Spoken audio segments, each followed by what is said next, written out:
Most people think financial freedom is binary. You either have it or you don't, but that's really not how it works. There are actually 5 distinct levels of financial freedom, and where you are right now determines what you should be focusing on next.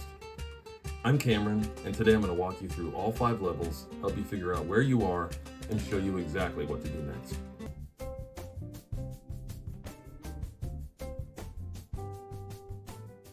Hey everyone, Cameron Hunt here. I'm a wealth advisor at CorePath Wealth Partners in Bend, Oregon, dad of 4 kids, all under 5, and the host of The Advisor Outdoors. Today we're talking about something I think about constantly, both for my clients and for my own family, the 5 levels of financial freedom. Because here's the thing, financial freedom isn't a light switch. It's not like one day you're broke and the next day you're free. It's a progression, a ladder. And most people are stuck on one rung without realizing there are 4 more levels above them. So let me walk you through each level, and I want you to think about where you are right now. No judgment, just awareness. Because you can't get to the next level if you don't know where you're standing. Level 1 is survival.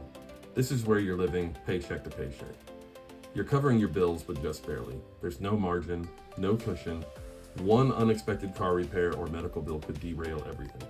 If you're here, your number 1 priority is building an emergency fund. Start with $1,000. Then build it up to 1 month of expenses, then 3 months. This is your foundation. You cannot build wealth without stability first. And if you're here and you're thinking, I make 6 figures, this doesn't apply to me, lifestyle creep is real. I've met people making $300K a year who are still at level 1 because they've inflated their lifestyle so much to match their income. Level 2 is stability. This is where you have an emergency fund. You're not living paycheck to paycheck anymore. You can handle unexpected expenses without panic. At this level, your focus shifts to 2 things, paying off high interest debt and starting to invest. If you've got credit card debt at 20% interest, pay that off before you worry about maxing out your 401k. But once that's handled, you want to start capturing any employer match you're leaving on the table. That's free money. Most people get comfortable at level 2, and I get it. It feels so much better than level 1. But this is where you can't stop because stability is not freedom. Level 3. Level 3 is flexibility. This is where you got 6 months of expenses saved, you're contributing regularly to retirement accounts, and you're paying off your debts strategically. At level 3, you have options. You can take a different job if you want. You can negotiate for better terms. You can say no to things that don't align with your life. But you're still dependent on your paycheck. If you stopped working, the money would run out eventually. At this level, your focus is acceleration. You're maxing out tax advantage accounts, you're getting strategic about where your money goes, Roth versus traditional taxable accounts, maybe exploring real estate or other investments. This is also where you start thinking about asset protection, insurance, estate planning, making sure what you're building is actually protected. Level 4 is financial independence.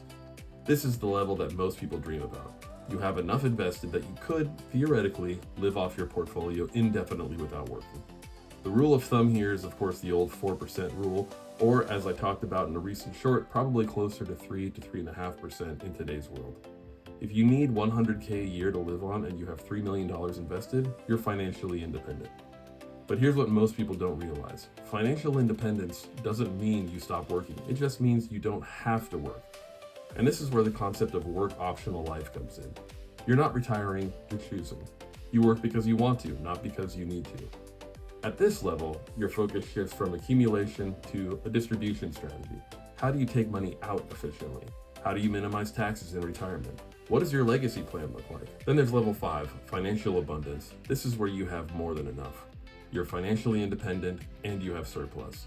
At this level, you're not worried about your own finances anymore. You're thinking about impact. How do you use your wealth to help your kids, your community, causes you care about? You're also thinking about generational wealth. How do you set up your kids and grandkids for success without ruining them? How do you give while you're alive so you can see the impact? And honestly, this is where wealth gets really interesting because it stops being about you and starts being about legacy. So where are you right now? And more importantly, what's the one thing you need to do to get to the next level? Because here's the truth, you don't jump from level 1 to level 5 overnight. You move one level at a time, one decision at a time. If you're at level 1, build the emergency fund. If you're at level 2, pay off debt and start investing. If you're at level 3, get strategic, max out your accounts, protect what you're building. If you're at level 4, shift your focus to distribution. How do you live rich without running out? And if you're at level 5, think about legacy. Who do you want to help and how? For me personally, my family is solidly at level 3, working toward level 4. My goal is to hit work optional by the time my oldest is 10, so we can take that year-long sailing trip I've been dreaming about. But I'm not waiting until level 5 to start living. We're skiing powder days now, we're hiking now, we're building memories now. Because here's the thing, wealth isn't just about the money. It's about designing a life you never want to retire from. If you want help figuring out where you are and what to focus on next, send me a message. We can build a plan that actually matches your life. Thanks for watching, and I'll see you in the next one.